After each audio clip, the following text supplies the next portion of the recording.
Good afternoon. Hello. Welcome. I'm vibing. I'm vibing too. You know I am. Oh, it ended. Oh, well. That was abrupt. Anyway, hi everybody. Wow. What a smooth transition that was. Hi everybody. How are we doing? Are we feeling good? I'm also vibrating. That's good, Whippy. I'm glad. Let's all vibrate together. That sounds like a plan. Where is my chat? There it is. Move it over here so I can see what all you lovely people are saying. Anyway, hi everybody. Good evening for me. That's awesome. We're just getting started on the day over here. We're just getting started. What's up, Luke? Not a whole lot. We are vibing. We're chilling. Working on some fun projects. Getting ready for the baby to come, of course. Any day now. Technically. I mean, the baby's due on the 10th, but could be here today. Could be here tomorrow. You never know. Yeah, it looks like you're using the ultra-wide monitor. Yes, I am. It's kind of hard not to notice, right? It's just like, it's outrageous. Yeah, I am using it. We'll see how long I go before I get like disheartened and then give up. But man, I love it. I love it.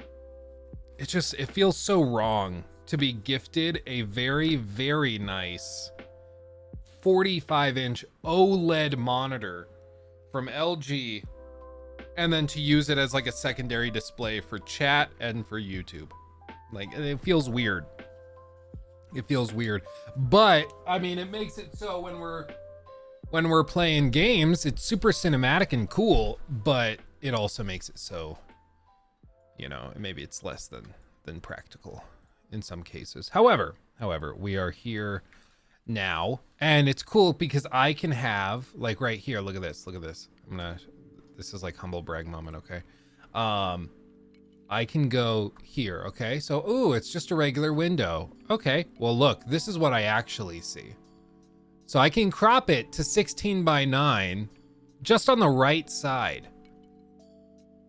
But I can also have an entire like other tab pulled up here to see all of this. Like, it's crazy.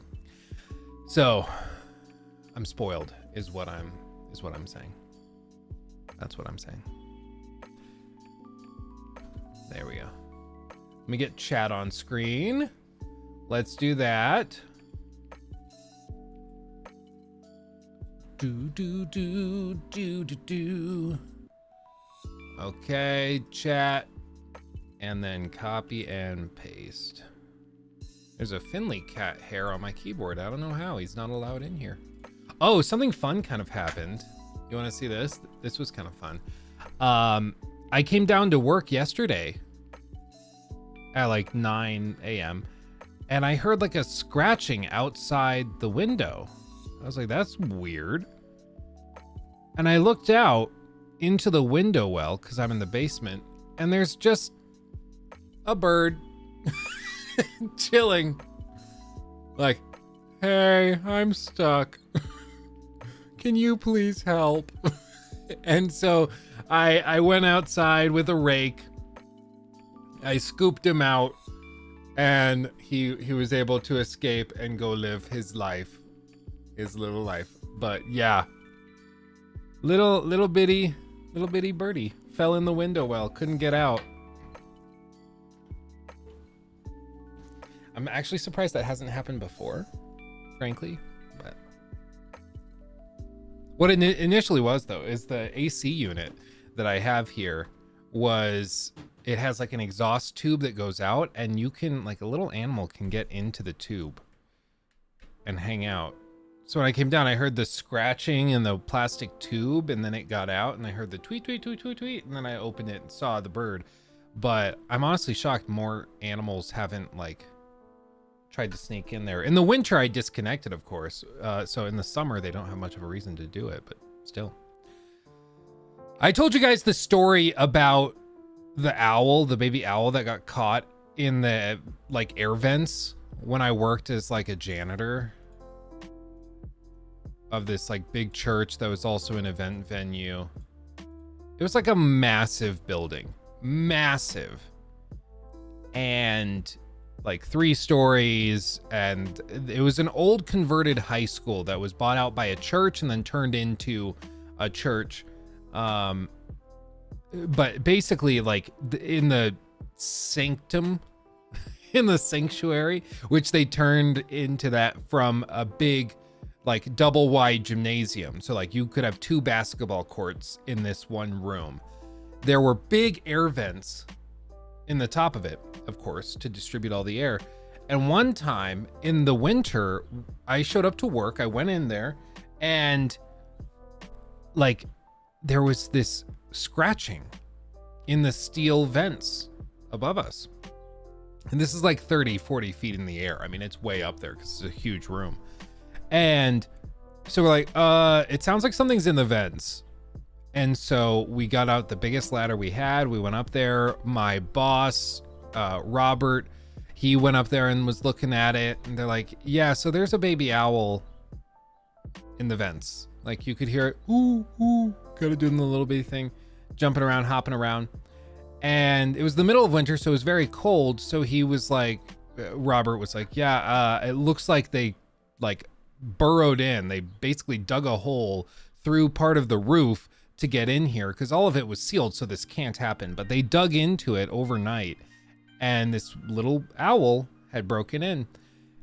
And I was like, okay, so what do we need to do to get him out? Do we call like pet control or like what animal control? What do we do? And the boss, my boss was like, I don't think we can do anything. We just have to hope he gets out, because for us to like open it up and take it apart to get this baby owl out will be tens of thousands of dollars. And he's like, we can't really do that. So we're just gonna have to really hope that the owl gets out before it starves. I was like, oh my God, is there really nothing we can do? And apparently this old HVAC system was just designed like a submarine and you can't operate on it easily. So we just had to deal with it. The good news is though, that, shocker, if an animal dies in air vents and warm air is blowing through it, you're gonna smell it, okay? You will. We never smelled it. And after a day, he stopped scratching. So either he is the first owl in the history of mankind to die and decompose without making so much as a scent, or he got out. I'm hoping he got out. That's what I choose to believe. But we don't know, and they probably won't know until they demolish the building. So yeah. That's my sad story about an owl that got caught in air vents, and then my boss wouldn't let us do anything. I get it, tens of thousands of dollars for a baby owl that's probably gonna get back out himself, but still. I had a 6-month-old, or a 6-month war with a raccoon in my attic. He finally gave up and left. Oh, dude, raccoons in the attic. That's hardcore. We had raccoons in like one of the houses I grew up in. They lived in like the sewer for the neighborhood. So, you know, just like Pennywise in the storm drains, that's where the raccoons would hide and would hang out. So you could go on walks through the neighborhood, look in the storm drain, and you would just see like a raccoon kind of peeking out, looking around, watching. And then at night they'd get into the trash, they'd tear open all the bags, they'd dig through it all. So you had to get like bungee cords. Like at one point I remember we got bungee cords and we like strapped the lid of the garbage can down, and they figured out how to open it. Like the little trash creatures, just brilliantly smart. With their little hands, they just figured out how to disconnect it, and then they got into the trash. For a while, I think we had to move the trash cans into the garage, if I remember right. It was like a whole thing. Satan! Sorry, just getting hyped for Diablo 4. Oh, man. Yeah, Kratos. I'm hyped, too. I'm hyped too. We're going to look at reviews. We're going to look at what some hardcore Diablo fans and action RPG players think of it. So we're going to check that out. And it should be a good time. It should be interesting. I also want to look at some of the craziest contraptions people have built in Tears of the Kingdom, because there's some insane stuff people have put together that makes me feel really stupid. So we're going to look at those. And then there's also, let's see, move that there. We also have a comparison between OG Cyberpunk 2077 from the 2018 demo versus where it is now graphically. And we're going to look side by side and see what they downgraded and what they upgraded. That's going to be interesting. And I've played a lot of Red Dead Redemption 2. A lot of it. I was not familiar with the rarest achievement in Red Dead Redemption 2. It's one called It's Art. And let's just say it's very interesting, and it includes a squirrel dressed as John Marston. You think I'm joking? No. As of right now, apparently only like 0.2% of all players have unlocked it. So we're going to look at that and figure out how you get that and talk about it, because it's pretty hilarious. So lots of good stuff to tackle. You should do a whole video series looking at various E3 demos, comparing them to the final releases. I think that could be fun. I've noticed it seems like we're going back to a trend we had. I think maybe it was like, was it 2019? There was like a 2-year period where everything was cinematic trailers and they didn't show any gameplay at all. And it was super frustrating.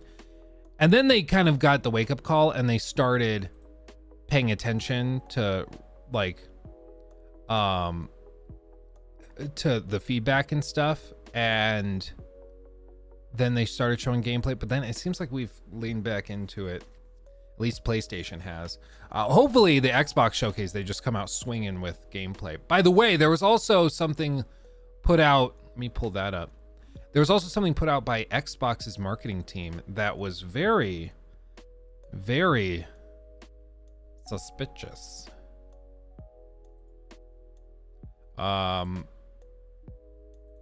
And Rocky, I see that. He was also asking me that as well. I told him, no, absolutely not. Like, we're cool. I'm not sure what the issue might be. But yeah, no, we're totally chill. Love me some Sean. Look at this, though. This is the thing that they put out. Excuse me. Do you love Sparkle games, Sparkle, as much as we do? Then you don't want to miss the Xbox showcase. And what it is just a trail of glitter leading from like a controller, which, by the way, props to whoever went so far as to film this in their own house. Like, is that on carpet? They put glitter on carpet, dude. That is never coming out. Whoever filmed this needs a bonus, because that is permanent now. You're never getting rid of that. All over the controller, in the wood, on the rug. Oh, dude, it hurts. It hurts. Glitter, it's like a bad memory or a bad ex. It never leaves. It never leaves. Listen to the music as well. Okay, as long as it's not copyrighted, we can do that. Unmute that. Okay. Okay, so this is with music.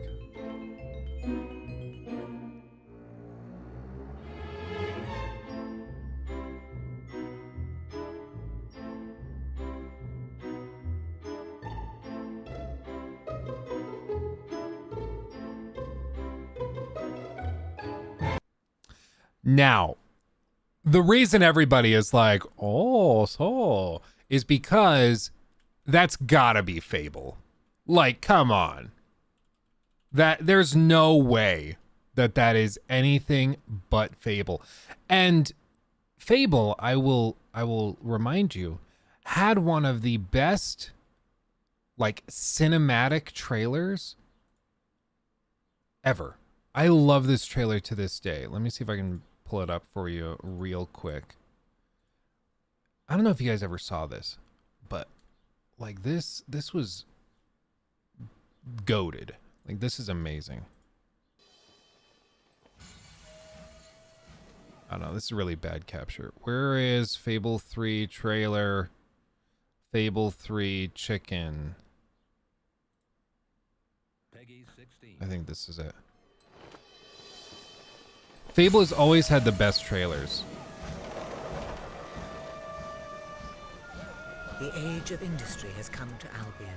Okay, you're about to like experience some up levels of storytelling in a very short period of time. Some call it the age of oppression. Oh, the chicken wants to be a bird. When freedom is nothing Wants to but fly. And I'm technically a bird, but still. it's time to make a He wants to stand. fly. To lead a rebellion. To be a hero. Welcome to the city of the downtrodden.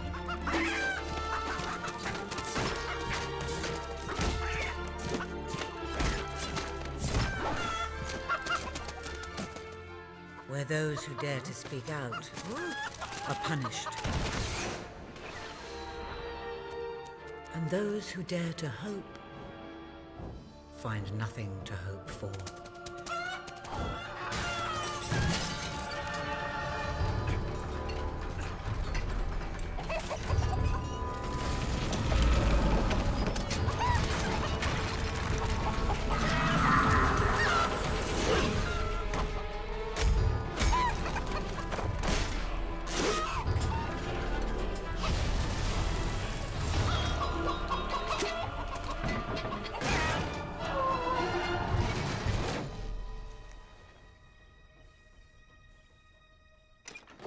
Like if they do anything even remotely similar to this,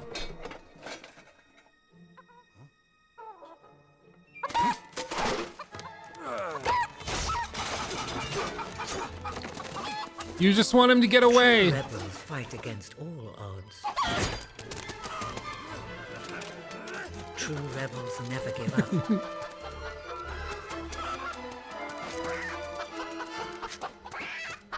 Yet they cannot triumph alone.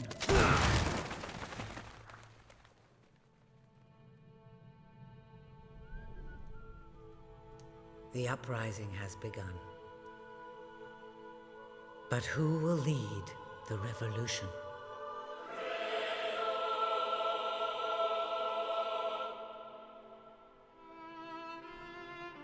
Isn't that just so much better than it has any right to be? You know, like it's just so much better than it should be. So if they come out swinging with any sort of trailer, anything like that, I will be a very happy camper. Now, to be fair, Fable has never been amazing. For sure.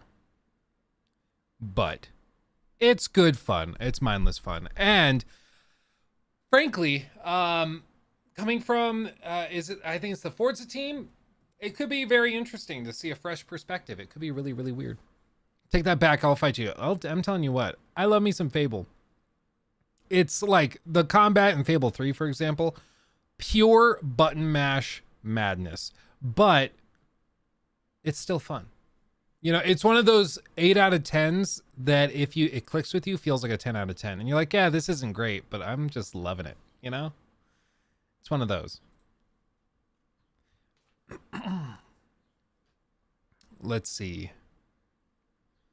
Also, this, I want to respond to this because maybe this wasn't clear and I just want to get it out there. Ryan on Twitter asked, I don't know why you're surprised at how much combat is in the AC Mirage trailer. It seems like you forgot how much combat is in those games. You got to go back and play them. I totally, like, trust me, I know my Assassin's Creed games. The reason I was surprised there was so much melee combat in it, in the gameplay trailer we saw, is specifically because in the leaks over the last few months, they've said that basically melee combat is not really a thing in this game. You die in like between 1 to 3 hits. You are heavily encouraged to go stealthy with everything. So to see them spend a like solid 15-20 seconds in a 2-minute trailer, 3-minute trailer going through melee combat was surprising to me, because frankly my understanding and expectation was that there was going to be almost no focus on melee combat whatsoever, but it's still there. So that's why I was surprised. I wasn't surprised that they have melee combat in a game series that's always had melee combat. Like, just to be clear, it's because of the leaks that said that this was like they were shifting away from that and wasn't going to be the thing that they were doing. When you have PlayStation guys hyped for Fable, you know Fable is really good. It's been, was it 2010? When was the last Fable game? Fable 3. Yeah, it's 2010. It's been a while. So for them to bring this back, reboot it, I think would be super cool. Yeah, they're doing the AC multiplayer game. They're doing AC horror. They're doing AC mobile. Like, they have all sorts of stuff coming.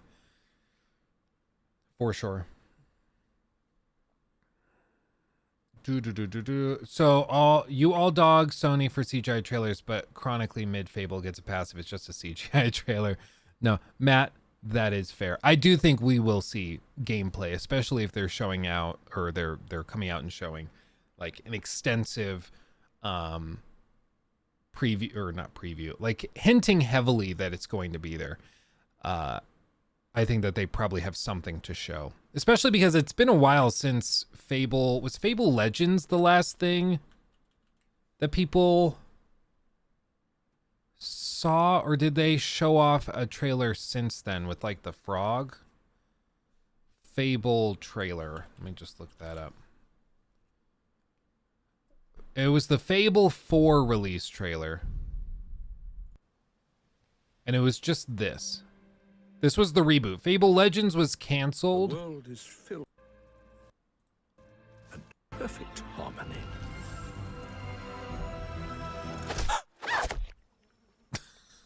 Not all stories have happy endings. I think this was their chicken trailer. Okay, I think that's what this was. So hopefully at this showcase we actually see Yours some has yet to be written. We see some actual gameplay and what the game actually looks like. That's my hope. I think that was their chicken trailer.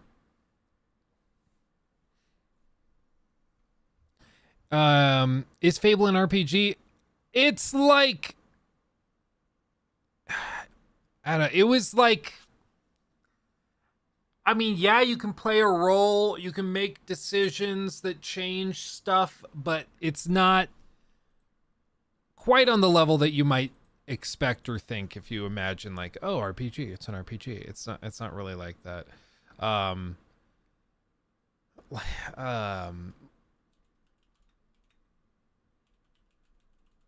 Like most of the decisions I remember are choices you make basically as king. Oh my god. So you have these people that come in and they like talk to you while getting an audience, and they present like different problems they might be dealing with, or different things going on in the game's world, and then you have to decide what to do. So as a matter of fact, the very first order of business might have a bearing on our financial situation. The time has come to decide annual town guard budget. So you'll make decisions for the budgets, and these can alter like how many people, I don't remember what this does specifically, but I mean, all of this can have cascading effects in the game. So it can get really interesting. I remember really loving all of these decisions. I haven't tested it in ever. So I don't know how robust those decisions are, but there are choices for sure. Jax, good to see you. Kush, good to see you as well. Howdy, howdy.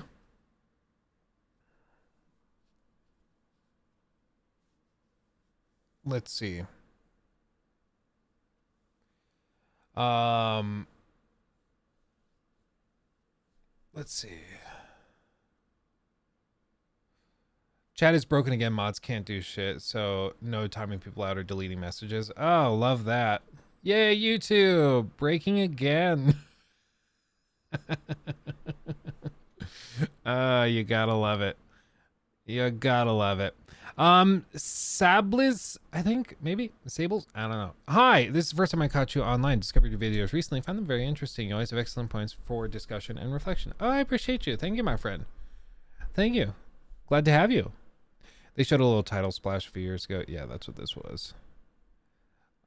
Anyway, it's gonna be interesting. I think there's a lot of expectations surrounding this Xbox showcase, but at the same time, I think that everybody just assumed PlayStation was going to hit it out of the park, and then when they didn't, it was frankly very surprising. It's Playground, right? The Horizon team. That's my understanding, yeah. So it's going to be interesting. Guild Henny, this is my first real stream I'm tuning into. This is kind of chill. We try to vibe out, to chill and vibe out. Let's see. I haven't really dug into the Diablo stuff. I've heard good things. I've heard. Let's see what people are saying, what the reviews are, all this. I want to know how many of you guys are actually interested in Diablo. Are you guys in it? Are you doing WWDC, brother? Yeah, it's what? It's like the 5th, I think.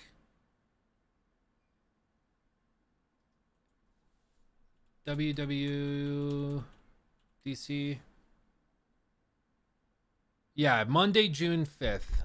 I'd like to do it. We'll probably watch it. Because why not? I mean, might announce some cool stuff. They're going to have their VR headset. It's going to be interesting. I'm Luke. Warm on it.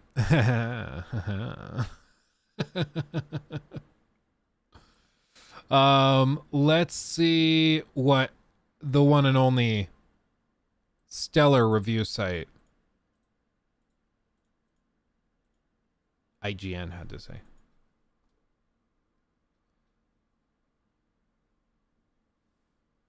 Did I fix it? Okay.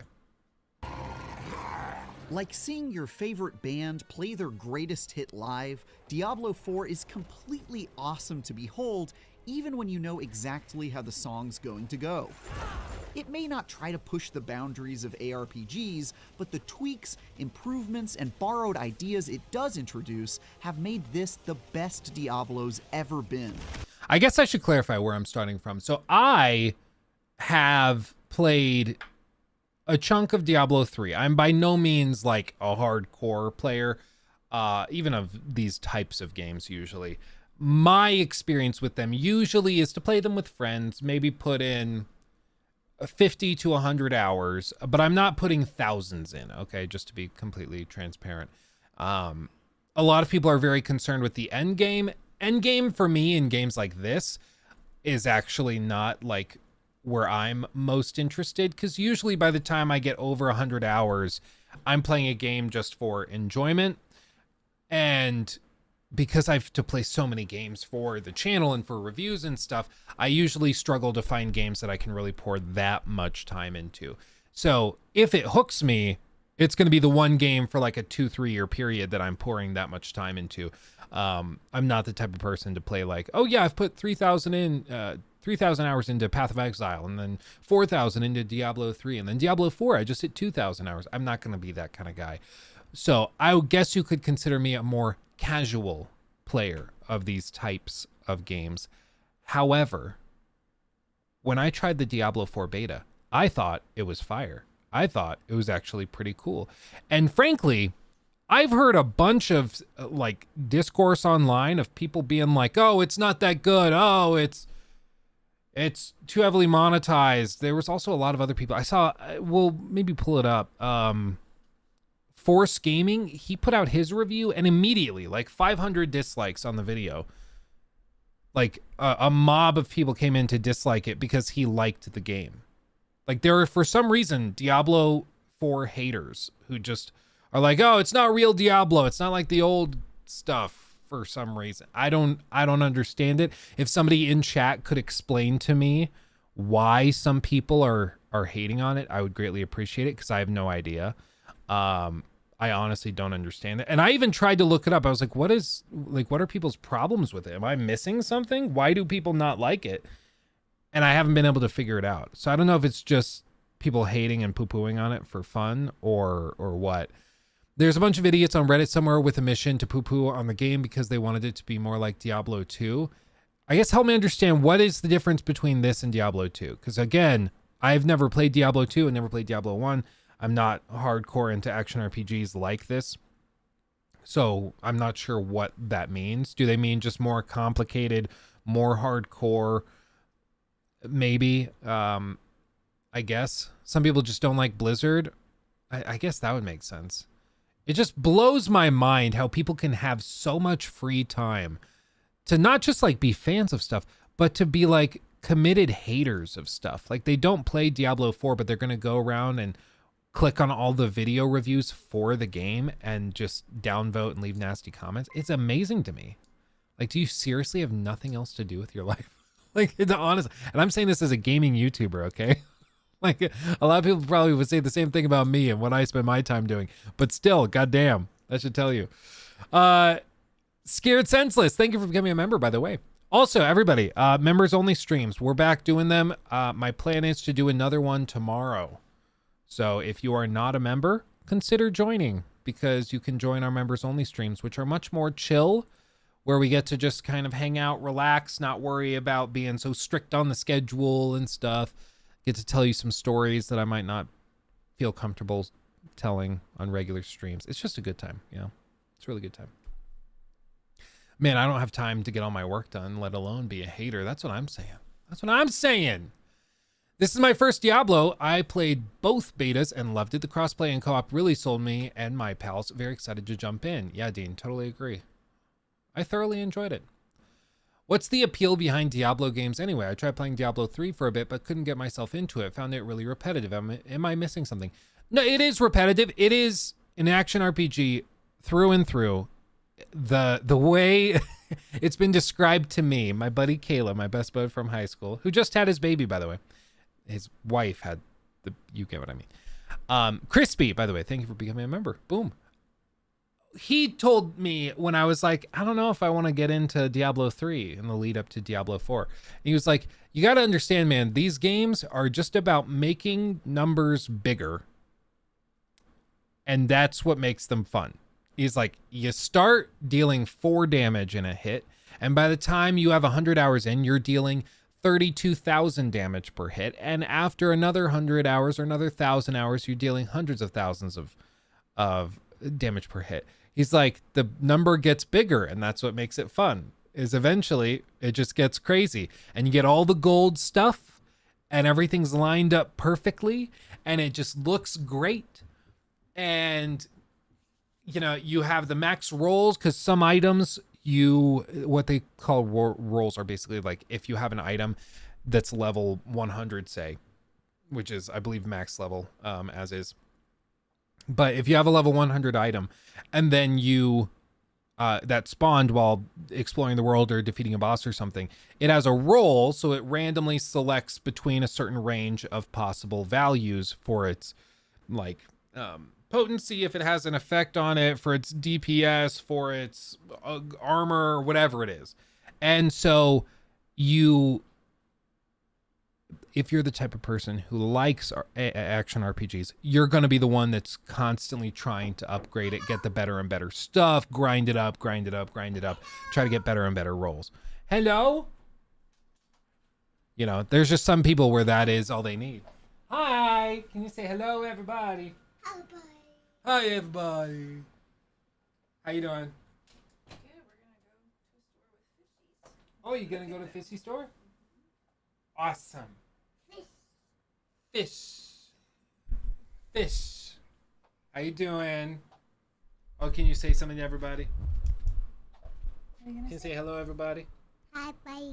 Hi, everybody. Yeah.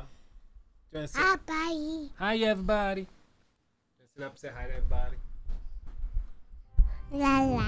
La la. Oh, you're singing. Oh, it's so nice. Oh, it's so nice. That's a good song. That's a good song. Well, you gotta have fun with Mama, okay? Okay. In a very Good. Yeah, there's a baby there. Baby's coming soon. had a big breakfast. Good. No, it's not the baby. This is all breakfast. Oh yeah, that's just the baby. This is a carton of eggs. Guillermo, thank you for that. Did you play Street Fighter 6? Sounds like an awesome game. I have not played it yet, but we're gonna look at reviews for it because apparently it's very good. It'll be interesting. He looks so much like you, Luke. Oh, thank you. I think so too. He's cute. He's got my ears. He's got my ears. No way. Oh yeah. He does have your ears. Yeah. Did it poke it a little bit? The pooky ears. Mazel tov. Hey.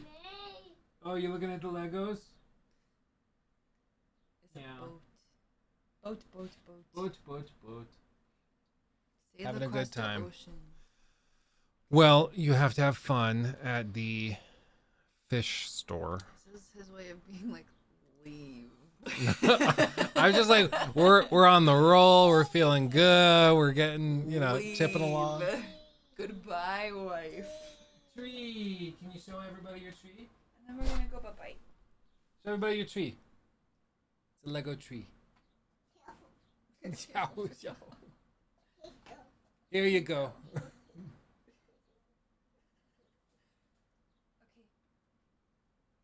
Oh, you're trying to put it right back. Oh, good job.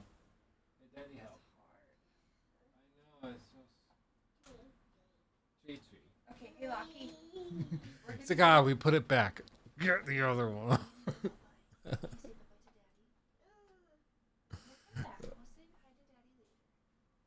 He's like, well, Dad's fine, but the trees, the Lego trees are where it's at. He says. Yeah, he comes in, he's like, hi, Dad, hi, everybody, where are the Legos? I feel like a normal person, and then I turn to the side and I'm like, why? Yeah, load?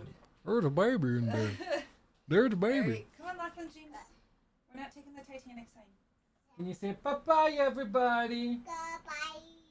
Goodbye, everybody. Who put the sign down?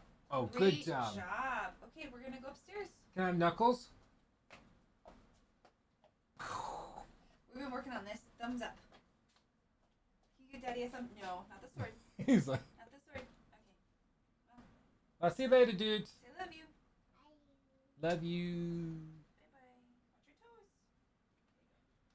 Have fun with the fishies. I Like, love we're you. gonna die when you I say know. that. Have fun with the fishies. Have fun on the farm. Say hi to the rainbow bridge for me. Yeah. Jeez Louise, it's Yeah, that's good. dark. Okay. Much love. Love you. Oh golly, they're goofballs. That is not a goop anymore. No, that is a baby. That is a baby. I would show you pictures of Caleb's daughter too, if that weren't weird, because it's not my baby. If he ever comes on chat and wants to share, he can do that. But she's very, very cute, and so I'm hoping that ours is also cute. They all come out with a cone head. Okay, everybody comes out with a cone head. All babies kind of come out a little weird looking. Let's be honest. Let's just be completely real with ourselves. And then after a few days, they get their eyes open and they get really cute and they start doing stuff. They have the wizard hands where they start to figure out their own fingers. And so they start casting spells and stuff. It's really fun. But for the first day or two, you're just kind of like, it's a weird looking baby. You know, let's just be real. I still have a cone head. It happens. My wife is halfway through or in her term getting excited. Awesome, Michael. Congrats. It's when they have webbed feet, you know you have an issue. Yeah, LMAO, but you can't say that. Yeah, no, you can't. Everybody goes, so precious. Or they go, you did it. You did it. It's like, okay, well, thank you. Let's see. They have cone heads so the mom can fire out the rocket. It's true, Zach. Not even that big of an exaggeration. Yeah. Let's see where else. Is Diablo worth it on console? That's my understanding. A lot of the people that we're going to look at reviews from, they are playing it on PC with console controllers. So you don't need a mouse and keyboard. Yeah, like apparently the game, one of the frustrations people had is that the game was built with controller inputs as a major priority. So some people are like, but that's not hardcore enough. If I don't have a tray of 50 different abilities that I can macro all at the same time, then what's the point?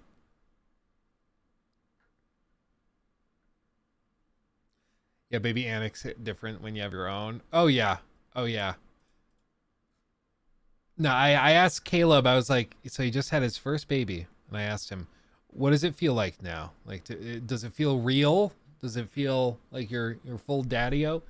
And he was just like, honestly, dude, it's weird because I just met this little creature. It's like, I don't really know anything about her. She's just a baby.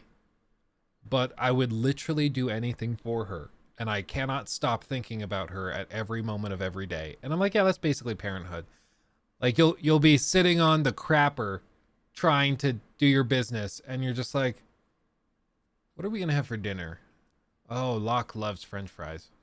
Yeah, like you're just going to... You just spill into that. It's funny. It's funny. Anyway, back. Enough about sitting on the crapper. Back to Diablo. Let's see. Finely tuned combat, extensive build options, and stellar graphics are all among the most impressive in the genre, and its endgame activities are shockingly well thought out. A weak story and some irritating bugs do occasionally throw a wet blanket over the fires of hell, but the 80 hours I've spent in Sanctuary have still been overwhelmingly positive. And even after all that demon slaying, I'm excited to play a whole lot more. Break the chains. And this... They had the game for 9 days, so the review period was about 9 days. And then they shut off review servers. So 80 hours in 9 days. That to me is, I mean, to me, that's a lot. I mean, that's like 8 hours a day minimum, but I know for some people they can go hard. My buddy Michael, he works a job where he's on for like a week and then off for a week. And, you know, so he has one of those schedules. But then his wife works regular 9 to 5. So he will, like, for 5 days straight, he has the ability to just go into full grind mode and lose dozens upon dozens upon dozens of hours. Honestly, like, if I play a game for 2 hours, I have to get up, I have to walk around. I'm not good at the grind. Because I get antsy. I want to go get up and move, and like I just can't really do that. But I'm kind of envious because some people are able to just go. Like Asmongold, who we're going to look at in a minute, he's able to just stream and play the same game for 16 hours straight. You know? It's crazy. What does he do for work? I don't know if he wants me saying specifically. But he's in law enforcement, basically. So, yeah. He's not got it yet, Luke. Oh, Asmongold? Yeah, no, we're going to look at his thoughts on the end game. Because if anybody knows these types of games, it's the king of the neckbeards. Asmongold. Praise be. Asmongold has nothing better to do.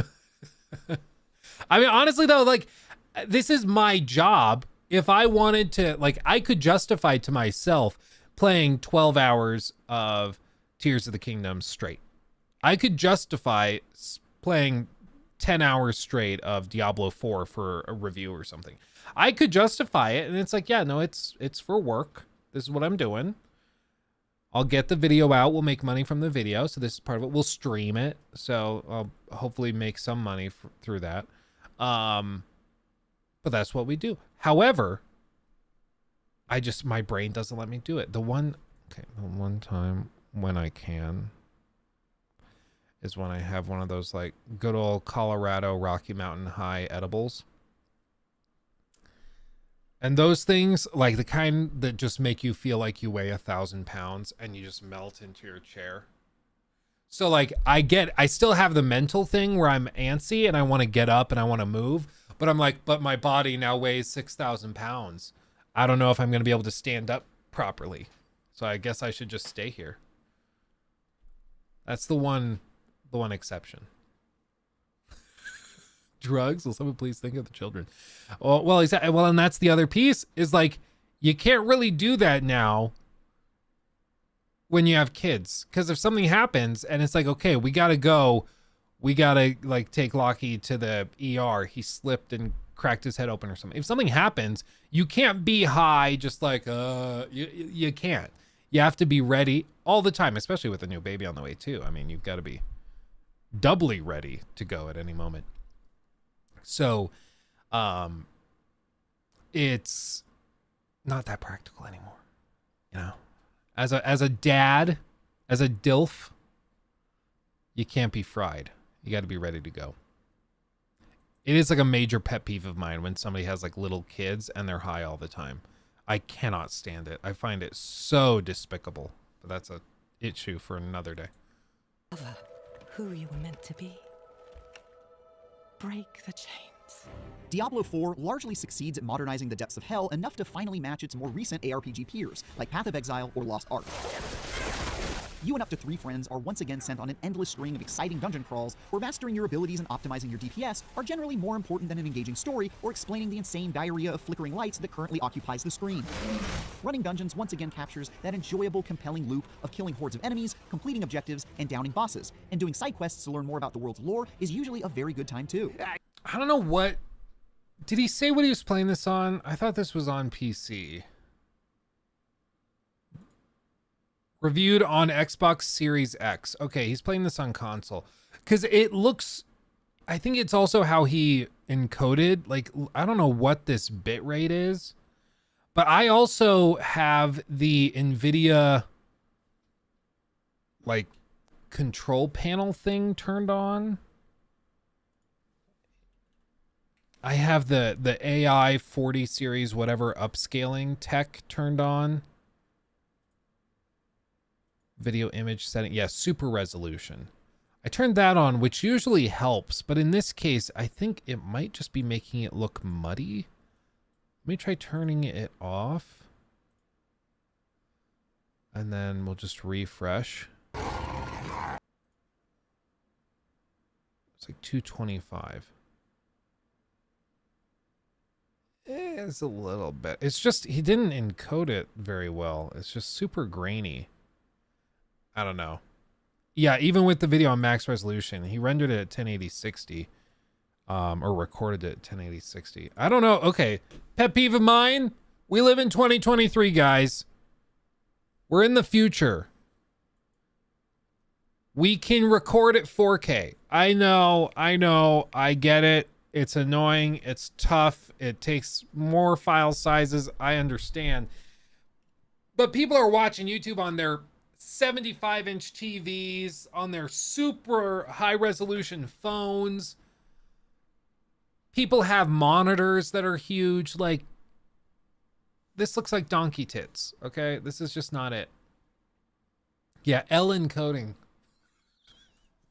Tries. AV1, that's what I'm saying. Though I will be real. We've spent hundreds of dollars trying to get AV1 encoding working for our workflow, me and Jacob, for putting these videos together.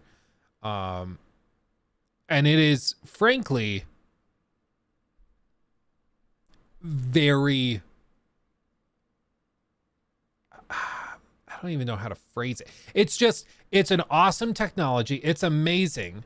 However, very few things support it natively. Even like Adobe Premiere doesn't currently support it. You can't drag and drop AV1 footage into it. Windows treats it really weirdly, like they don't think it's a real video file. It's really strange. It can corrupt much more frequently, I've noticed, through OBS, which will probably get better. But all told, like, it's an amazing piece of technology. But we're still probably a year out to 2 years out from it being commonplace enough for it to be practical to use. So as of right now, we're having to record like this stream. If we're going to record this at 4K, we're doing this at like, 50, 60 megabit per second. Like, it's just kind of aggressive. Do you upload in 4K?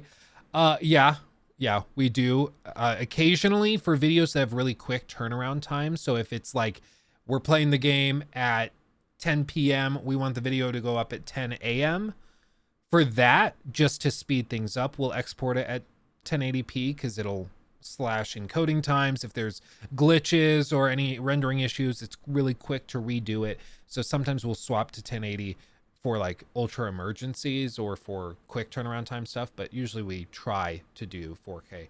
We're also going to try to go back to the 2:1 aspect ratio for main channel uploads because I like it a lot. I know it's not practical, it's kind of stupid, I don't care. I do think I'm going to try to get a new camera, by the way. If anybody knows of any cameras, specifically Sony full frames, that can do 4K 60 video over a very like extended period of time, let me know. Because all the ones I've tried so far overheat when doing 4K 60 after like 20 minutes. So let me know. Diablo 4's story probably isn't going to win any awards, but it's still a massive step in the right direction compared to its predecessor. Ew, gross. Look at the color banding. Oh, God. I thought I could do it, guys. I'm sorry. I thought I could do it. I can't. We're turning super resolution back on. I have to do it. I didn't want to have to do it, but they've left me no choice. Oh, gross. That's disgusting. Oh, wow. Oh, wow. Stunning. Shocking, brave, and beautiful. Wow. Like seeing your favorite Lilith, daughter of one of the primevals of hell, after she unleashes her fury upon Sanctuary, serves as a fantastic kicking off point. Gone are the days of WWE-like voice performances and dreadfully cheesy dialogue.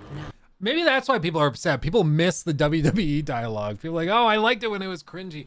Honestly, some games just work better with the cringy dialogue. It's almost like it's endearing. It's like a B-grade movie, a B movie.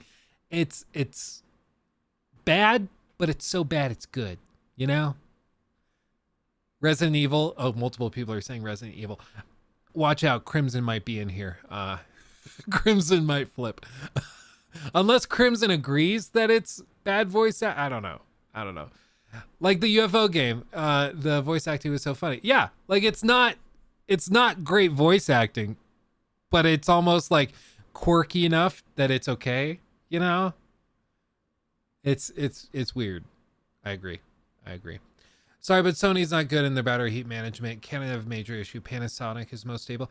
Panasonic and the Blackmagic. I really like the Blackmagic cameras, but they're all micro four thirds. So like I could swap to those because they're big and they have fans built into those cameras. And I've heard great things about them. However, they're micro four thirds. So I'd have to completely replace my entire lens collection, which is a little more elaborate, you know? The S5 Mark II, that is full frame. Okay. I don't know. It's just, I like the Sony cameras, but if it's just not frankly practical to go Sony for 4K 60, then that's just what we got to do. The Blackmagic, no thanks, I'm a devoted Christian. Dude, one of my family members, I know this is like such a bad segment. I'm sorry, everybody. We're all over the place. ADHD, the stream. I had a family member that saw a trailer for Diablo 4. And they said, can you believe that in this Christian nation, we have games coming out that are worshiping the devil? It's literally named after him. This country's falling apart. I think they even said, and I'm not joking, they even said, this is what we get in Biden's America. I'm like, what's the number after Diablo? What is the number? It's 4. We've had a few of these before. This ain't a Biden thing. It's just amazing to me. And also, like, Blizzard is an international company. Like, do you really think that they're just concerned with like what like a Bible thumper in the South is concerned with? Like, what are you talking about? It's just amazing. Oh, Dark Brandon. Dark Brandon indeed. Oh wow. Wow. Yeah, Brandon back at it. Oh man, is that my family members? Yeah, dude.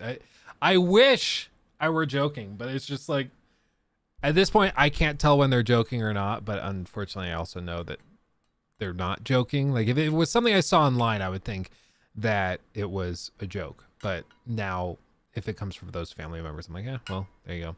They use code words at my Bible college when the pastor comes in to disguise the black magic equipment for the streams. No freaking way, Nolan. Do they actually do that?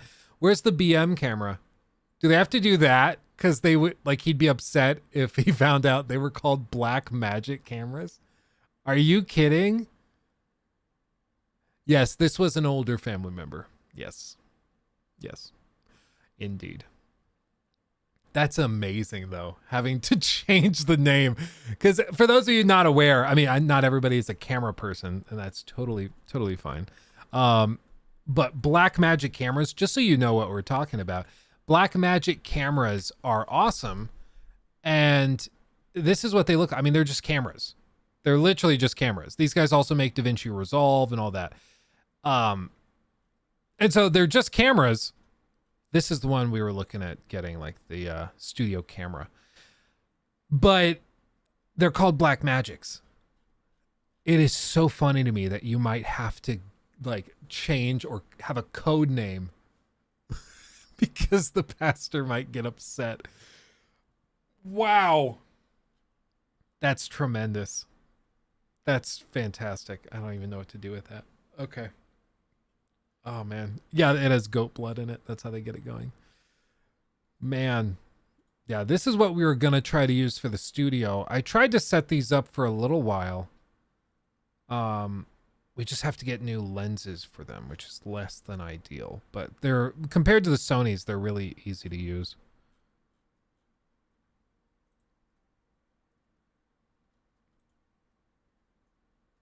Yeah, Blackmagic camera with the Lucifer stand and the Baphomet cables. Oh man. Anyway, this is all over the place.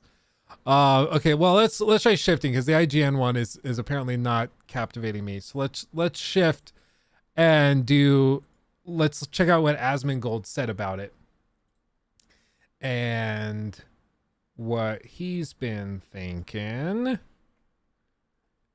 And let's do this. Boop. Okay. What is the word, Zach? Yo, what up, boys? I figured I'd make a video, like, kind of talking a little bit about, like, what my plans are for Diablo 4. A lot of people have asked about it. No, these are his plans. Never mind. Jacob, I'm so sorry. We're all over the place. I thought this was a video where he was talking about... There's me right... We are so all over the place today, guys. I'm sorry. I'm like an actual chicken running around with his head cut off. Okay, somebody told me that we went too aggressive on the stream clips. Look at this. Within like a day, 1, 2, 3, 4, 5. Like, you're gonna tell me that we're aggressive on stream clips? No, Zach's got it figured out. Zach's got it down pat. We got to get on his level. Poor Jacob. Yeah, I know, right? Jacob's just like trying to cut together the stream clips and he's just like, I don't know what to do. Luke is like going crazy. I don't know, man. I'm all over the place. Okay, well let's try shifting here. Let's see what Force Gaming thought. He had a review code. Let's see what's happening. It's time to review Diablo 4. So I want to get a couple of key things out of the way before we jump into things. Number one, what I played was a full review build, which means it included the entire game, everything content-wise that you can expect to see at release, minus any likely day one patches, and minus the cash shop, which I will get to, don't worry. Number two, I leveled up as a sorcerer, playing through the entire campaign. I progressed into endgame and spent about half of my total playtime checking out those systems, which include the Nightmare Dungeons, Helltides, Whispers, Fields of Hatred, World Bosses, and the Capstone Dungeons. And number three, we only had 9 days to play, after which they shut down the servers and deleted everything. So for that reason, no, I didn't max out my character because that will take hundreds of hours. But I did go through all of the paces. I was grinding for gear, bouncing between every activity, and progressing the Paragon board, while continuously taking on harder challenges. So I saw what the endgame... Yeah, already his encoding is way better. I love it. This is what we were referring to earlier with like the endgame stuff. To play Diablo, I mean, what do you guys think? Diablo 3, how long does it take you to like get to the end game? because how these games work is that there's a core game where you're kind of like leveling up, you get your basic build out and all your abilities and stuff, and then you get to the point where you shift into the end game where it goes into full grind mode. And that's where some people will lose it and lose interest. And honestly, I think that that's okay. I don't think you need to spend thousands of hours in these games grinding to still enjoy them. It's similar to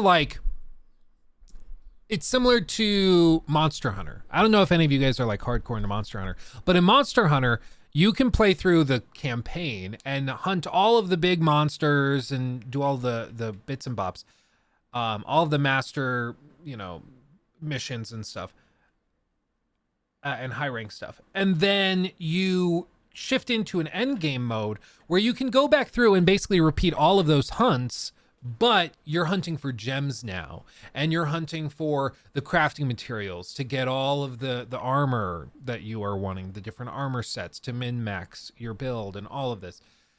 And for me, I didn't grind the gems. I wasn't that interested in the attack gems or anything like that. I was interested in getting through the campaign, enjoying it, and then once I started to feel like, hey, this is getting a little old, I was going to put it down and move on. And frankly, I love Monster Hunter World, and I didn't go and grind out the thousands of hours, right? But some people do, and they love those games even more. So if you're the type of person who wants to spend thousands of hours grinding in Diablo, you can do that and you can have a good time, just like you can grind thousands of hours in Monster Hunter. Will it be repetitive? Yeah, of course. Of course it will. However, if you really, really enjoy the core game, that's exactly what it's designed for.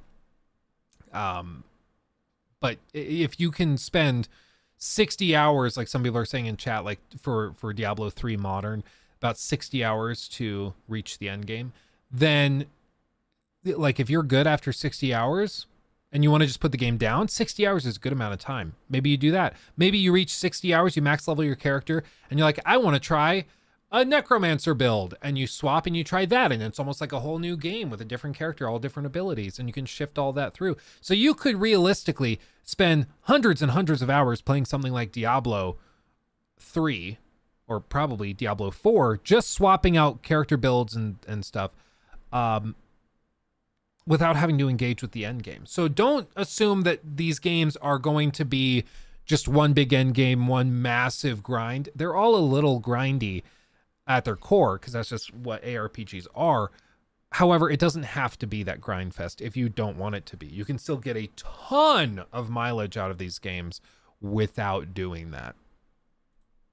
But I did go through all of the paces. I was grinding for gear, bouncing between every activity, and progressing the Paragon board while continuously taking on harder challenges. So I saw what the end game consists of and got a good feel for the gameplay loop, or basically what it is we'll be doing on a regular basis. So between this review build, the various beta tests and previews from last year, I've played over 100 hours of Diablo 4 at this point, and 100 hours is a good chunk of time. But also, for any ARPG, loot game, or MMO, it's closer to 0 hours than the total number of hours people tend to spend with these kind of games. The point of which is to say, just like any other live service game, just like with an MMO, I can't really with full confidence tell you exactly how Diablo 4 is going to feel 3, 6, or 12 months down the road, because we're not... It's got to be so freaking stressful to develop a game like this, not knowing, like, I'm sure they have an idea, but you don't know in 6 months what the community is going to be thinking or doing. Like, you can give them world bosses, you can give them high level bosses, you can give them all this dynamic gear and these systems that constantly evolve with the player.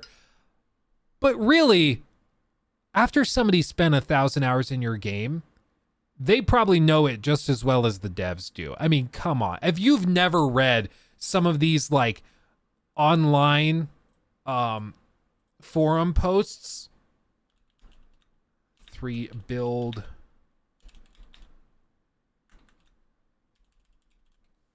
like, some of these guys are crazy.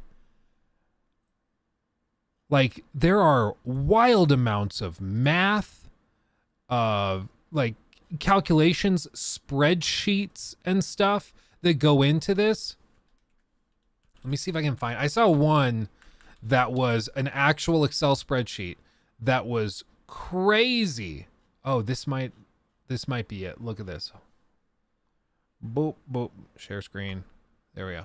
This is a spreadsheet breaking down all of the different play styles and things that they have calculated out on how to do this. I don't even know really what I'm looking at. But like there are some mad like levels of effort that people go to calculate all of these things. Fist the Haven, solo, GPU, mid-tier, top tier, IC build support tier, and then they build out all this so they show you exactly how to level, what to build out and all this, which gems to equip, and like it's insane what some of these guys go for. So this almost is like a sub game within the game where the community works together to min-max the entire thing. The community comes together to do the math and the spreadsheets and stuff to figure out what is the best build for Necromancer, for a Season 24 beginner build, or for a high tier Bone Spear build. Oh yeah, that sounds fun. I want to play with that. You pull this up and it's a full guide to it. And this is something like after years and years and years of Diablo 3, they've basically solved the game, right? Like they figured it out. For Diablo 4, this process basically has to start all over again, which is madness. So, it's wild, the level of attention to detail, the data mining, the calculations, the math and stuff that goes into these people solving this. But some people look at this and they say, I don't get it. I would want to build this myself. I'd want to figure this out myself. Why would I use a guide? But frankly, it can be kind of cool to go in after 1,000 hours. And if you're like, hey, I want to build out a character with this build archetype. And then you go and you start grinding for all of this equipment until you get it. That right there is probably going to take you 50 hours, 100 hours. I have no idea. But especially with all the gems in here and all this stuff for your cube, like it's going to get pretty insane. And this is how people end up spending thousands of hours in these games. Yeah, it's wild. I respect the grind. Yeah, you gotta. A lot of this ends up on a website called Maxroll. Let's look up Maxroll. Diablo 4. So all of this stuff is Chain Lightning Sorcerer. Yeah, all sorts of explanations of which abilities, which things. Wow, which skill points to put where. This is all a breakdown of how to build a Chain Lightning Sorcerer build. So if you're taking Diablo 4 seriously and you want to min-max, like you're building with this. This is wild. Absolutely crazy. So, point is, ARPG players are built different. Okay? It's just a different community. And if you look at that and that looks hella daunting, don't be weirded out. That's honestly probably reasonable that you are weirded out by that, and that seems crazy. However, it like nobody is an expert in all of that. You're usually like choosing one or two build or archetypes to follow. What I did for Monster Hunter World is like I wanted to use dual blades, so I was like hyper aggressive dual blade build, and I found one, and so I went and I had to hunt the Odageron like 100 times to get all the stuff and the plates and stuff I needed to craft all the armor and then all the upgrades, and then so I kind of looked at the build. Oh, this build or this armor set's the best. This item is the best to have on me for this effect. And so I used that as a jumping off point, and then I figured out the rest kind of myself. However, some people will follow those guides to a T. Others will just kind of broadly figure it out. Hey, dual blade brother, you avoided the longsword weeb trap. I knew I liked you, Luke. Yeah, I do dual blades, or I'll do the great sword, the really slow great sword. I find very satisfying to use. Insect glaive, I've never gotten the hang of it. My buddy Corey, who got me into Monster Hunter, he uses the insect glaive, and he is a master with that thing. It's crazy. Zips around like a madman. Bowguns, hammer build, or GTFO? People who provide guides like that in any game are lifesavers. I can't imagine being a gamer 2-3 decades ago. Well, 2-3 decades ago, it was all published through like magazines and stuff. Like these people have always been there, but now they just have like these forums to go to, you know, and so instead of magazines or like really obscure forums online, they are on big official websites, which is pretty cool. Insect Glaive is hard to learn, incredible to master. Oh yeah, for sure. For sure. Without a doubt. There yet, and a lot of that is going to hinge on the quality of their regular quarterly updates or their seasons. But I do have an idea of how much time I am likely to spend with the base game, judging off of the amount of content that's here at release, the level of difficulty, and the progression systems currently in place. And how much time is that? Well, let's talk a bit about the game first. So I'm not going to bore you with all the basics. This is an ARPG. It's a Diablo game. You likely know what to expect and how it starts. We pick from one of 5 classes, the Necrobarb, Sorc, Druid, and Rogue, and there's a bit of character customization. Then you select your mode, normal or hardcore, and finally you pick the difficulty, which in most cases my advice will be to start with World Tier 1, unless you begin 2-shotting packs of elites, or if you just want to bump up the difficulty for the fun of the added challenge. Lastly, you name your character. I feel bad. We played Diablo 3 like a month ago.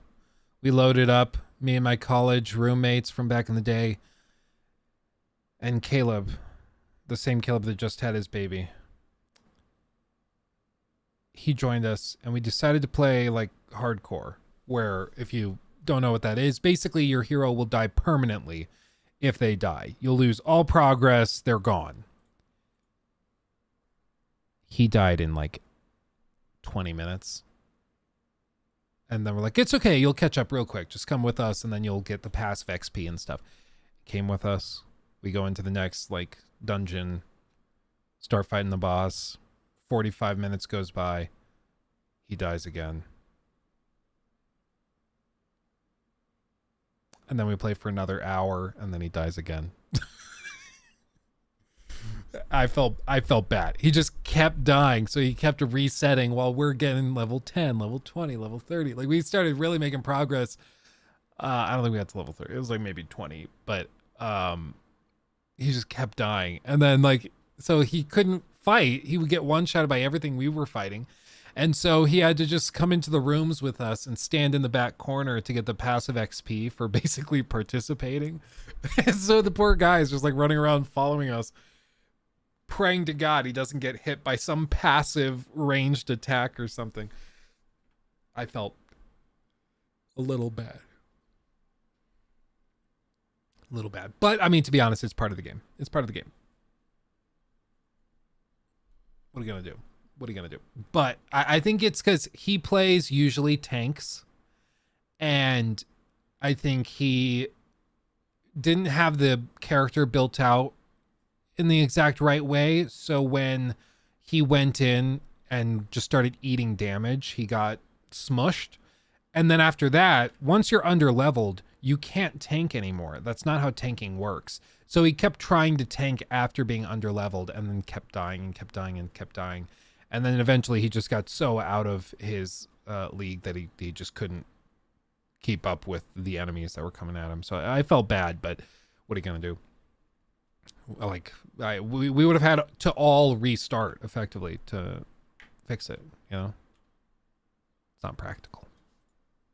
And off you go. Now, I'm assuming most of you watching this probably played at least some of the open beta, in which case you have a pretty clear grasp on how the campaign is structured and how things work in the open world. But if not, though, I'll give you a little rundown. So you get the main story quest. This is going to take you on a guided path through the entire game. We start out in the snowy region known as Fractured Peaks, and then after a short prologue, you will arrive at the main town of Kyovashad. Here, you're going to find the game's major vendors, quest givers, various crafting and upgrade systems. Once you arrive to Kyovashad, the main story quest actually branches out, giving you 3 different choices. And this is what Blizzard was referring to when they said that Diablo 4 had a non-linear campaign. Although, do keep in mind, you have to eventually do all of the main story quest in every zone. So even if you choose to skip past Fractured Peaks to start, you will eventually have to come back anyway. Fact is, in most cases, it's probably just best to stay in Fractured Peaks, then run by foot all the way to the other zones. Really, the only reason I would see to leave Fractured Peaks after the prologue, if A, you have class mechanic quests that are over there, and you want to go get those because, yes, they provide a pretty big boost of power, or B, if there's some like dungeon legendary aspect that you really, really want for your build early on and you can't wait. Otherwise, yes, it's probably best to just stick to Fractured Peaks, play through those campaign missions, and then move on once you finish them. So as you're doing the main story quest, which will have you following through the narrative of the game from one beat to the next, you're also just moving through the open world, and this hands hands down is one of my favorite aspects of Diablo 4. It's got a massive open world map with 0 loading screens as you move between zones, and you'll explore various biomes, checking out different points of interest with a bunch of different things to do. There are 5 distinct regions in the game, each of which have their own theming based off of some real world locations with unique monsters and activities. And this is actually something that I don't want to spoil to you. Like, I'm not going to give you a lot of the specifics of the interesting stuff I see in the open world, mainly because the exploration and discovery of everything while playing here was a big chunk of what I enjoyed. The game world, first of all, is huge. And I mean, it's absolutely massive. I didn't even clear every single area of the map after a full week of playing the game. It's just very, very large, tons of space, and there's a large variety of things to see. As for things to do, well, it is an open world game, and if you played Fractured Peaks, you know pretty much everything. Just the variety is mixed up a bit. Besides the overworld being full of various types of monsters to smash, it's also consisting of dungeons, events, strongholds, side quests, and collectibles. So you get all this stuff out in the open world to discover and engage with, which you will come across just naturally as you play through the campaign and as it takes you through each of the zones, guiding you from one region to the next. Oh, and also the mounts. These are unlocked via a side quest when you get about halfway through, somewhere around level 35 or 40, I think is when we got it. And when you get the mount, it is a massive help, really, especially since the game and the world is so big. They've got like a basic gallop speed, but also a dash, which will boost your movement temporarily. It's got 3 charges that just constantly refill with time, and every class also has a unique dismount attack. So yeah, the game is really big. There's a lot of activities, and there's plenty of stuff to keep you busy. But remember, the main thing, if you want to progress into endgame, is simply finishing the story. So playing through the entire Big game. Game big. As you hope. Game is very big. Dude, anybody remember Nintendo's helpline you could call? I never did that. I never, like, that was before my time, but I've heard stories, yeah. I don't like games with camera angles down like this, but this game looks interesting, though. The ice, this is, like, called an isometric view. It's not for everybody, I'll grant you that. I used to think I didn't like it, but honestly, once I started playing some games that do it, I really didn't mind it. I was like, actually, this is fine. Like, it doesn't have to be first or third person for me to enjoy it. Usually it allows you to get much more tactical with your combat systems. So I'm fine with this. I find it sort of an acquired taste in a way. Our campaign took me around 11 hours. For modern I was level gamers, 43 that is. when turning in the final quest. But please bear in mind, I was playing. It was level 43. Campaign took me around 11 hours, and I was level 43 when turning in the final. Wait, hold on. Let me be very clear. The game is really big. There's a lot of activities, and there's plenty of stuff to keep you busy. But remember, the main thing, if you want to progress into endgame, is simply finishing the story. So playing through the entire campaign took me around 11 hours, and I was level 43 when turning in the final quest. But please bear in mind, I was playing at a fairly quick pace, but not as fast as possible, given I knew that the It only took him 11 hours to get through the campaign?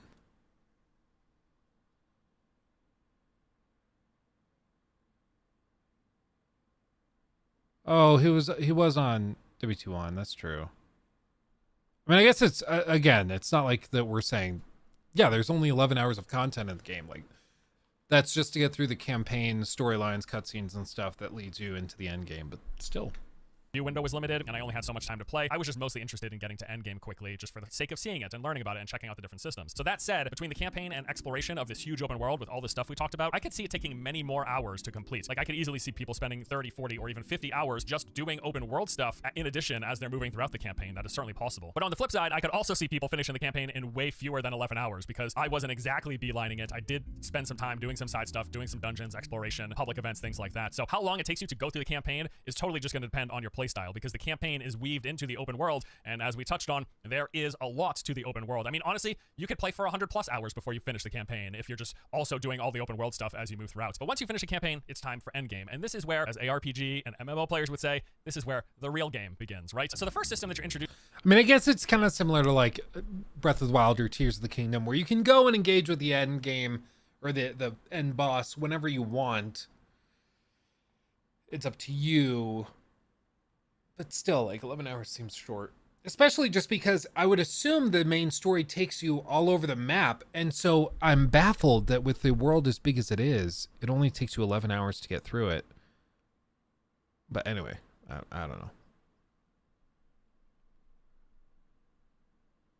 Extra Life said it took him 40, but he is very much a completionist. Yeah, for real.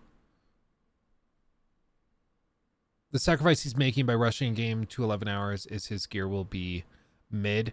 Yeah, but then you shift into the end game. And honestly, if you're one of these ARPG players that's just trying to get to the end game where the real game starts, then I guess I can understand why he might do that. But if he said he didn't feel like he was beelining it, he felt like he was going at a good pace, but he wasn't like trying to rush through it.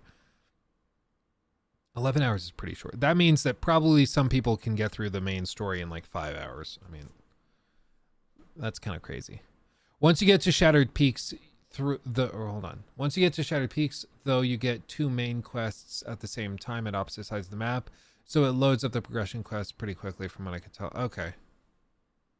He's def running from point to point. Oh yeah. No, I mean, he's getting the quests and then he's going through and completing them from there, which, I mean, if you just want to get the main story over with and then start grinding the other stuff and all the side quests and things, obviously it didn't stop him from playing the game. He put in like 80 hours or 100 hours or something all told. So he's playing a lot of the game. He just worked through the main campaign quickly. Is the Tree of Whispers. On its face, it's pretty straightforward. These are rotating objectives that pop up all over the world, spread out between the different zones. So each task that you have will be worth a set number of favors. Once you collect 10 favors, you return to the tree and you collect a reward. Now, when I first heard about this system, I kind of wrote it off because I basically assumed it was just like any side quest, daily quest system, or the bounty system from Diablo 3, right? And yes, in a lot of ways it is, but also, as I was playing, I found myself really enjoying the fact that this system pushed me to revisit old areas, but then also brought me to explore new ones that I hadn't yet seen. And these objectives are also always in these clusters. It essentially takes a few areas within each zone and will give you a grouping of activities in one particular space. So these activities will include completing a dungeon, clearing a cellar, killing a variety of enemies in the area, turning in these collectibles, and then finishing one of those open world events that we discussed. So while the exact activities are constantly changing, their locations and which ones are available are rotating on a regular basis, and there will be multiple clusters up at any given time, the general structure of each grouping of the Tree of Whisper quest is what I just listed. And the harder objectives also reward more favors. So for example, if you clear a cellar, it's worth 1 favor, but if you do a dungeon, it's worth 5, and you just have to reach 10 before you can go collect your reward from the tree. And this was a great way to fill up low-level pieces. It was a great way to level up and get experience. It was a great way to see more of the world. Overall, even though it is just like a daily quest system, just like a bounty system, because the world is so big and because I hadn't ever seen all of it, and because it was a good source of experience and a good source of filling up low-level loot pieces, I really liked engaging with it and constantly going out into the world, doing this cluster of activities, going back to the tree, getting experience, getting loot, then going out to another spot, and just continuously doing this over and over again. So the Tree of Whispers is the first and only endgame activity that you can do immediately after clearing the campaign. The rest of it is actually locked behind World Tier 3, which in order to progress to, you have to clear the Capstone Dungeon. So the Capstone Dungeon is the set level activity that basically acts as a barrier to you progressing world tiers. Enemies inside have a hard locked level, which if you are too far below is going to be really difficult. So when I finished the campaign, as mentioned, I was level 43. The Capstone Dungeon to go from World Tier 2 to 3 is set to level 50. Now I tried immediately going in, but I just wasn't doing enough damage and enemies would kill me too quickly. So I spent a few hours doing those Tree of Whisper quests, leveling up, gearing up, and then once I got to level 50, I jumped back into the Capstone. And I'm gonna be honest with you, I think this thing has been a bit oversold in the past as being some massive challenge. In reality, it's just like a slightly longer than normal dungeon run. I mean, there are some cool enemies inside that you fight, but for the most part, it is really straightforward and it just acts as like a level or a gear check. I mean, don't... Yeah, the balancing is going to be pretty important. I thought that the beta was a little easy. Beta. But that might have just been me. I don't know. Did you guys find it easy? Like, what do you think? What do you think? Max, I'm about 70 hours into Tears of the Kingdom. Just my first temple last night. There's way too much stuff everywhere. You look at in this game, it's not spaced out. That's for sure. I mean, I don't know if it's that it's not spaced out. It's just extremely dense, which I guess is the same thing. But there's just so much in that game. It's wild. It's crazy. The one thing I cannot stand about Tears of the Kingdom, though, oh my God, the whatever they call them, the abilities that you get after completing the big 4 dungeons and assisting each of the places, just like in Breath of the Wild. Oh shoot, what is the name for those? They have an actual name for them. I'm blanking. Oh, my brain is fried. But the fact that you have to walk up to each of their like apparitions and then hit A and then trigger their ability from there is so dumb. And also, am I the only one that thinks that the abilities they give you suck ass? Like the ability for the guy to roll and sages. Yeah, the ability for the guy to roll and break up the rocks, that's cool, I guess. I've used that a few times. The wind blast, I think, is too weak to be super useful. I think it needs to be bigger and better. I keep finding myself wishing that I had the abilities from the first game, you know? It's a bit of a bummer. Yeah, the windy jump. I loved that thing. Yeah. I don't know. Somehow they managed to just totally screw that up. It was super, super, super stupid. Oh, Proto, yeah, I guess. Sorry for spoilers, guys. But it was also in the trailers, so sorry, not sorry. I don't know. Matthew, hey, my man. Congrats on the baby on the way. How much time will you be taking off, and when are they due? They're due June 10th. Could be here any day. I mean, could be coming later today. Could be in a week from now. Could be a week and a half. Could be 2 weeks. We really don't know. As for how much time will be taken off, assuming everything goes well, we'll still have a main channel video going up, a main channel video or two. If we have, say baby comes maybe June 5th, let's just say that, before all of the E3 events and things, I don't know if we'll co-stream it and we'll watch it live. Maybe if like Nikki and the baby are like asleep upstairs and I can sneak away for 90 minutes and come down, because I would watch it on my phone anyways or on the TV anyways, so why not just like turn on the camera and stream it. So I'd like to co-stream it, but I honestly don't know how it will work, so we'll just have to wait and see. As for like how long I intend, honestly, after Lockie was born, after like 3 to 5 days, I frankly was like, yeah, no, we got this under control. I'm feeling good. And because I work from home, it's really like, it's not that big of a deal. Because like if Nikki was going to say, okay, we're going to go take a nap, you go play games or do something fun, like I'll just come down and stream for an hour. Like probably not a 4 or 5 hour stream, but whatever. I don't know why people are always like, it's going to be so intense. It's going to be whatever. And you're going to sleep so little.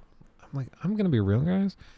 I think people kind of exaggerate that stuff because they like the attention of being like, oh, I sleep so little. Honestly, like, yeah, you wake up through the night. Yeah, you maybe have an average of 3 hours of sleep, 2 hours of sleep, 1 hour of sleep for a few days. And then as the weeks go on, you kind of settle into it. But listen, our bodies as humans are amazingly robust. They adjust pretty quickly. You know, when you get a new job and you like all of a sudden have to wake up at 6 a.m. every morning or 5 a.m. every morning, it's like initially it sucks ass. And so the first day or two of the new baby, it's going to be very tough. But then you adjust really quickly. And your body just kind of, it's like, oh, well, this is what we're doing now. Because back in the day when we were just monkeys swinging around in trees, you just had to get used to it. Otherwise you die. So you just figure it out. So whenever people are like, oh, woe is me. It's been 2 weeks and I'm just such a mess. I'm like, you're fine. You're fine. It's okay. Your body is robust. You'll be able to handle it. Not me, bro. I'm still sleepy. It's been 3 years. It's what my mom would always say growing up. She's like, I know you're tired. After you, what it was like, after 18, it's a fact of life or something like that. She'd say something like that. It was always just like, yeah, you're always going to be tired once you're an adult. Just get used to it. It's fine. Oh, man. Yeah, all I'm saying is like everybody made all those jokes before Lachlan came. We're like, oh, get ready, get sleep now. Like, yeah, enjoy your sleep. But honestly, once you stop getting the same amount of sleep, like maybe you slept 8 hours a night. Nowadays, I sleep between, according to my watch, like between 5 and 5 hours 40 every night. And honestly, I feel good. I might yawn every once in a while on stream, drink my tea. But honestly, I feel fine. Your body adjusts. It's fine. And if this new baby comes and I'm sleeping 4 hours a night for a while, okay.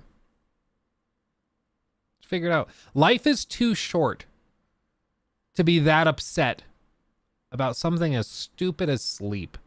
Sleep is a state where you lose consciousness and you basically don't exist for that period. Why would anybody want to be there longer than they have to? That's one thing I've never understood. Sleep is a horrible thing. Sleep is like mini death every night. Everybody should hate sleep. But for some reason, everybody's like, I just want to lay down and sleep and watch Netflix and chill. I'm like, no, if I could take a pill that left me kind of groggy, but I would never have to sleep again, I would take 10 of them. I don't care. I hate sleep. Sleep's horrible. Yeah, this is my hot take. I'll stand by it. Sleep is a horrible, horrible thing. Nobody should like it. Thank you. I now have anxiety about dying every night. It's basically what sleep is, dude. I don't know why people act like they like it. It's amazing. If you try to work through the day just so you can get home and sleep to escape reality, try to work to change your reality. Okay? Because reality should be your escape from sleep, in my mind.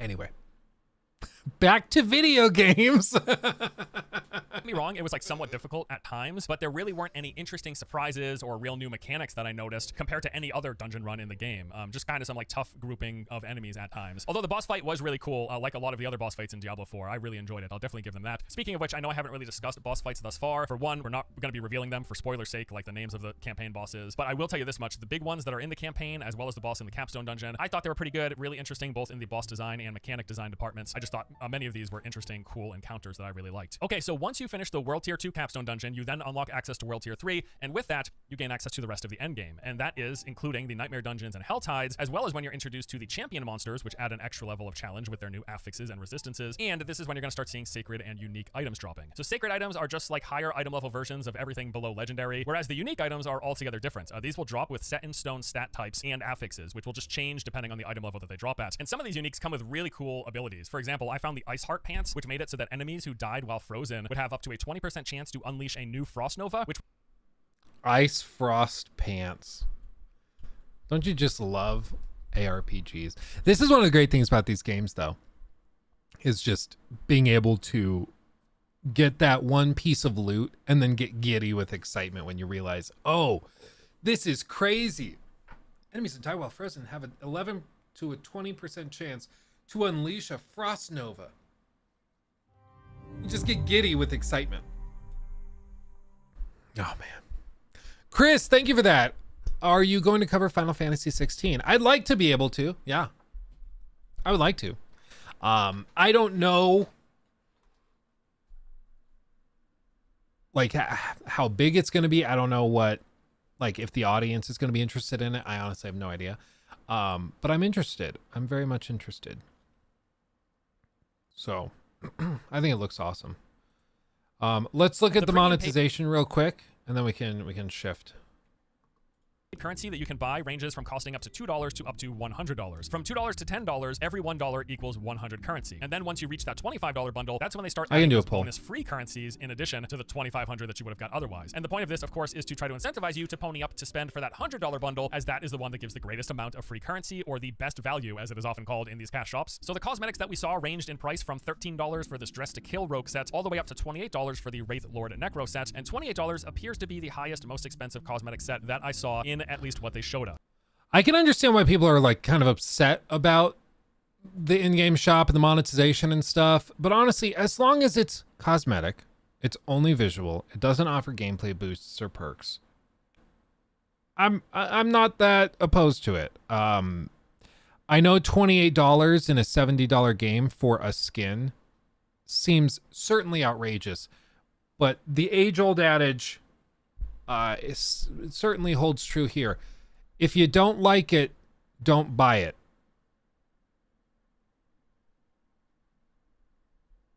Problem solved. Problem solved. Like, I get it. It seems outrageous. But there are people who are willing to pay $28 for a skin like this just to look a little different. Might be weird to you, but some people will do it. They'll spend half of the total money they spent on the game just to look a little weird. I'm not saying I understand it. It's weird. People will do it. And they've seen it. People do it in Fortnite and Warzone and I don't know if PUBG has stuff, but like all of these live service games do this. Apex. So it certainly is not that outrageous to a lot of people. Otherwise, they just wouldn't do it. But as long as it's cosmetic, I'm fine. If it starts to affect gameplay, I have a problem. And there's everything in between, a mix of variety of combinations with different cosmetic slots. Some of them will even include things like emotes and markings for your character. And then there was also this thing called an add-on that you could purchase. One that we saw was the Crypt Hunter add-on. Yeah, so add-ons, to be clear, this is like what we just saw were sets and bundles in the game using in-game currency that you've purchased for real-world money. These add-ons are purchased for real-world money, like in a DLC shop on Steam or not on Steam, on Blizzard's launcher. So you pay straight cash for it. So you get $8 worth of the premium currency for those in-game bundles and purchases. And then you also get this other stuff. Just a different variation. Maybe some people don't like using the in-game currency. Maybe they'd rather just pay $20 for it. They just shake it up, offer variety. Which would give you a mount skin, a couple of cosmetics, and then 800 platinum, and that cost $20. So I mean, looking at this, it's pretty much everything that I expected. It's like a regular old cash shop. It doesn't really seem all that surprising. We knew this was going to be in the game. It's, you know, seeing $28 bundles in a game that's $70 at its cheapest, and one that's also going to be selling a season pass in mid-July, so like a month and a half after release. It's a lot of layers of monetization, but, you know, we knew this was coming. This part of the game is not at all surprising. So that is a recap of the game and the systems. And honestly, I understand why people might not like this. I personally think it's kind of ridiculous to do, but I understand why they do it. I get it. And I just think as long as it's not interfering with the core game, and if the core game is good, what is there really to be upset about? Like, what am I whining about? You're trying to make more money, but the game's really good. Like, okay. You know? Let's see. Are we seeing any pay to win or XP boosts? Not anything that I've heard of. Now, if we saw that, like XP boosts, especially in a game like this with an end game, that would be baffling. Like a Ubisoft style 5% XP boost or something. That would be totally unacceptable.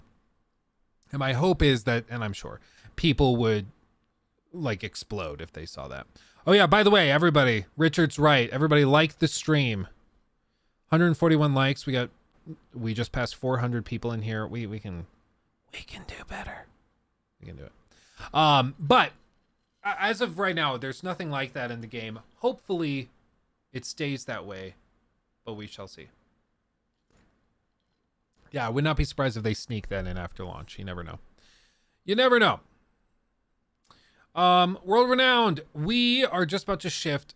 They dropped an interview a couple of hours ago where members of Bungie, it looks like, are talking about their new game. They also did a piece discussing how the PlayStation Showcase was good for Xbox. And honestly, I was not ready at all for for IGN, of all companies, to come out with a video like this. I just did not think that they were going to come out this hardcore. Let me see what the dislikes are like. Oh, only 375 dislikes on this. Honestly, I was expecting more dislike bombing from Sony fans, but it seems like even Sony fans are a little upset with it. But let's see what they said. The PlayStation Showcase had a ton of exciting reveals, but also one glaring flaw that a lot of people have pointed out. It was super poopy. There aren't a whole lot of PlayStation exclusive games on display, and that is great news for Xbox.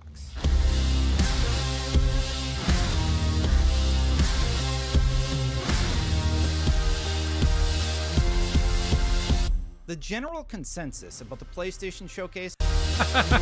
Hold on. They put image created by Xbox. You know why they did that? Do you know why they did that? Oh boy, this is funny. That's funny. Wow. Showcase IGN. Xbox. Hold on. IGN got in some hot water because they took a screen cap of that picture that Xbox designed, and they put their logo on it and then wrote PlayStation 5 Showcase. This is something Xbox put together. Xbox put it together with the green background and then said, yeah, all of these games that they showed at the showcase are also coming to Xbox. So yeah, congrats on the get, bro. And so in this,